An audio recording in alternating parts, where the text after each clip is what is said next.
과거의 한국은 사실 일본이 횡포를 부릴 때마다 굽히는 자세를 보이곤 했었습니다. 하지만 이러한 자세에는 분명 변화가 필요했고 한국은 일본 정부에 맞서게 됩니다.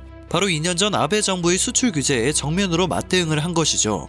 우려가 쏟아졌지만 예상외의 결과가 펼쳐집니다. 한국은 어떠한 공경에도 처하지 않았죠. 이를 통해서는 일본이 갈라파고스 섬이 되어가고 있는 동안에 한국이 그 틈을 비집고 일어나 장대하게 키웠다는 걸 깨달을 수 있었습니다. 그리고 광복절을 앞두고 기분 좋은 또 하나의 소식이 전해졌습니다. 30에는 전만 하더라도 넘사벽이라고 여겨졌던 일본을 한국이 주요 경제지표에서 넘어선 것입니다. 과거 일본이 우리에게 왜 넘어서기 힘든 벽이라는 존재로 여겨져야 했는지 항상 아쉬운 마음이 들곤 했는데요. 이제는 우리나라가 국가 경쟁력은 물론이고 신용도도 모두 일본을 제쳐버린 상황입니다. 중요한 사실은 이번 분석이 1990년 이후 현재까지 한일 경제 경쟁력 격차 변화를 비교한 것이라 일본이 잃어버린 30년이 그대로 증명되었다는 건데요. 거짓이 있을 수 없는 정확하고 객관적인 숫자와 지표가 발표되었음에도 일본에서는 현실을 부정하는 반응이 쏟아지고 있습니다. 자국이 잃어버린 30년을 완전히 극복하지 못했다는 사실과 항상 과거에만 살았던 일본은 이번에 꽤나 충격을 받은 듯합니다. 12일 전국 경제인 연합회는 8.15 광복절을 앞두고 1990년 이후 한일 경제 경쟁력 격차 변화를 비교하고 분석한 결과를 발표했습니다. 이번에 스위스 소재의 국제경영개발연구원이 거시경제와 정부 기업의 효율성, 보건환경 교육 인프라 등을 분석해 국가 경쟁력을 종합적으로 평가하는 IMD 국가 경쟁력 순위에서 한국이 올해 평가 대상 64개국 중 23위를 차지해 31위에 오른 일본을 앞질렀습니다. 사실 지금에 와서는 너무 당연한 일이 아니냐는 생각이 들 수도 있지만 과거에는 상상하기 힘든 일이 분명했습니다. 1995년까지만 해도 우리나라는 26위, 일본은 4위로 그 격차가 어마어마했기 때문입니다. 그럼에도 한국은 25년 만에 이를 역전했고 4위였던 일본은 31위로 몰락해버렸습니다. 일본이 과거에 머물며 허송세월을 보낸 반면 우리는 미래를 바라보며 쉬지 않고 달렸다는 걸 체감할 수 있어 자랑스럽습니다. 더욱이 한국은 IMF 외환위기 당시 이 순위가 41위까지 떨어진 바 있기 때문에 해당 결과를 통해서는 우리 경제가 상당히 빠른 속도로 경제위기를 극복했음을 알 수 있습니다. 한국이 1997년 외환위기 때 IMF 행위라는 굴욕을 겪게 한 결정타를 일본이 날렸다고 봐도 과언이 아니기에 더 뿌듯한 마음이 드는데요.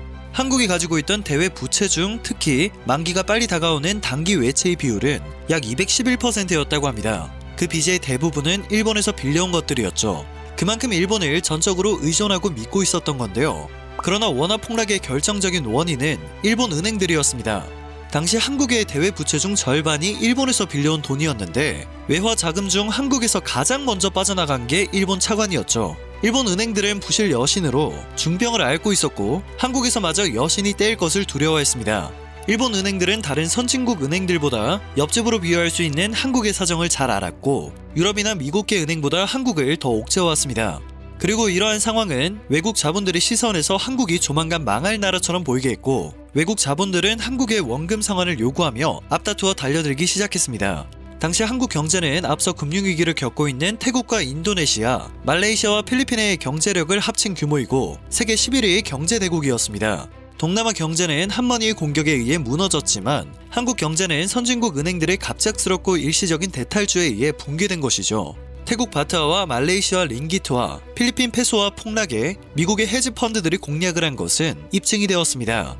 홍콩달러도 수차례 헤지펀드의 공격 목표가 되었죠. 그러나 한국 원화 폭락 과정에서 미국의 헤지펀드나 외환 투기자들이 선제 공격을 했다는 증거는 없습니다. 원화 폭락의 결정적인 원인은 일본 은행들이었죠. 각국은 한국이 최소 20년은 걸려야 IMF에서 빠져나올 것이라는 예상을 내놓았지만 한국은 불과 3년 8개월 만에 IMF에 빌린 돈 전부를 갚아버렸습니다. 그 과정에서는 수많은 사람들의 자발적인 희생이 있었으며 그 중에서도 가장 돋보이는 건 330만 명이 넘는 국민들이 참여해 3개월간 225톤의 금을 모은 금모으기 운동이었죠. 이전까지 한국 정부가 보유한 금은 10톤이었는데 금모으기 운동은 가히 세계에서 유례를 찾아보기 힘든 기적을 보여주었습니다. 옛날이나 지금이나 나라에 위기가 찾아올 때면 언제나 그걸 해결하고 극복한 것은 바로 국민이었던 겁니다. 이런 국민들의 피와 땀을 바탕으로 한국은 경제 경쟁력은 기본이고 국가 신용 등급에서도 일본을 넘어섰습니다.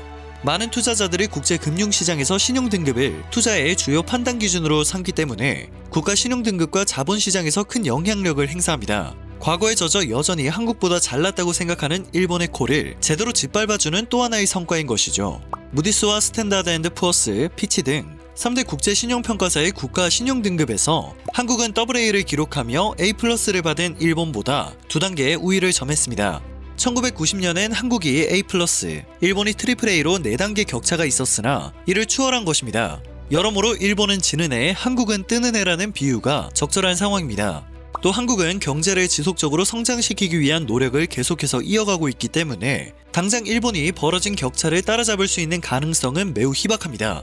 더군다나 악화된 일본의 경제 상황은 좀처럼 회복세를 보이지 못하고 있죠. 일본의 내수는 망가졌고 감세로 기업의 소득도 마이너스 금리가 되며 가계의 상태도 말이 아닌 상황인데요. 그나마도 대표적인 수출품으로 밀었던 반도체와 조선, 자동차는 공교롭게도 한국 기업들과 겹치는 부분이 많았죠. 일본 정부는 한국을 제쳐보겠다며 돈을 쏟아부으며 회사까지 합병시켜 JDI와 같은 기업을 만들기도 했습니다. 그러나 기술력 격차로 한국 기업과는 경쟁 상대조차 되지 못했고 중국과 저가형 시장에서 경쟁하다 그만 폭망해버립니다. 일본이 부흥과 재건을 이번 올림픽의 슬로건으로 내건 것은 일본의 현 주소를 보여준 대목이기도 했습니다. 양적 완화인 아베노믹스를 멈춰야 국가의 리스크를 줄일 수 있지만 당장은 유지밖에 답이 없는 상태입니다.